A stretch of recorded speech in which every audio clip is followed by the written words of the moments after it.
Hi అండి, నమస్తే. Welcome to Ganasri recipes. ఈరోజు మన రెసిపీ దాల్ మఖని.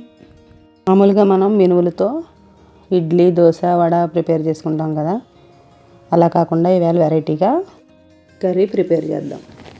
ఇది నార్త్ ఇండియన్ రెసిపీ, అలాగే మంచి టేస్ట్గా ఉంటుంది.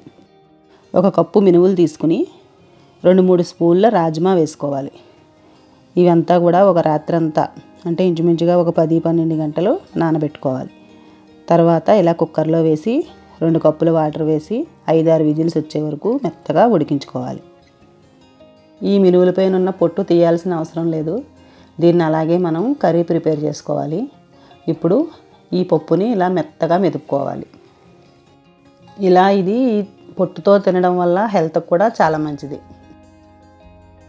ఇదంతా ఇలా మెత్తగా తయారు చేసుకున్న తర్వాత స్టవ్ ఆన్ చేసుకుని కడాయి పెట్టుకుని అందులో 2 స్పూన్ల బటర్ వేసుకోవాలి. 2 స్పూన్ల నెయ్యి కూడా వేసుకోవాలి. ఇవి రెండు కరిగిన తర్వాత 1 స్పూను అల్లం వెల్లుల్లి పేస్ట్ వేసి వేయించుకోవాలి. ఈ కర్రీని బటర్ తోటి నెయ్యితోటే ప్రిపేర్ చేసుకోవాలి. ఇందులో ఆయిల్ వేయాల్సిన అవసరం లేదు. ఇప్పుడు 2 స్పూన్ల కారం వేసుకోవాలి. ఇది కూర కారం అనమాట, మామూలు కారం కాదు. ధనియాలు, జీలకర్ర, వెల్లుల్లి ఉన్న కారం అనమాట. ఇది వేగిన తర్వాత ఇందులోకి 1 కప్పు ఆనియన్ పేస్ట్ వేసి పచ్చివాసన పోయే వరకు వేయించుకోవాలి. నేను ఆల్మోస్ట్ అన్ని కూరల్లోనూ కూడా ఈ కూర కారమే వేస్తూ ఉంటాను. ఇదంతా వేగిన తర్వాత 1 స్పూను ధనియాల పొడి, కొద్దిగా పసుపు వేసి బాగా కలుపుకోవాలి.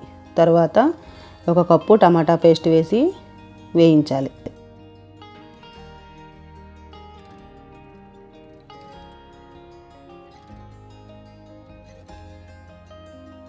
ఒక 1/2 స్పూను గరం మసాలా, 1 స్పూను కసూరి మేతి ఇలా కొద్దిగా చేతితోటి క్రష్ చేసుకుని వేసుకోవాలి.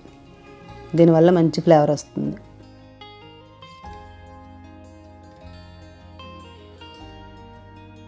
ఈ మసాలాలన్నీ బాగా వేగిన తర్వాత ముందుగా ఉడకపెట్టుకున్న ఈ మినపగుళ్ళు ఉన్నాయి కదా, ఇదంతా కూడా ఇందులో వేసేసి బాగా కలుపుకోవాలి.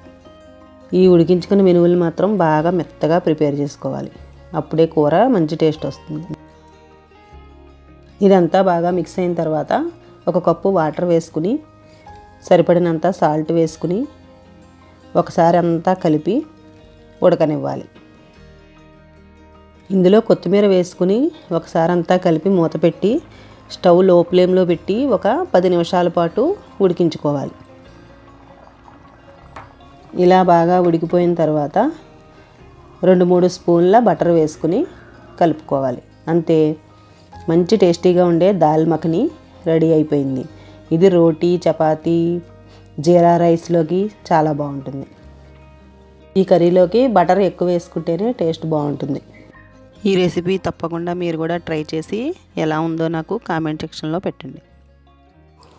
అలాగే లైక్ చేయండి, షేర్ చేయండి.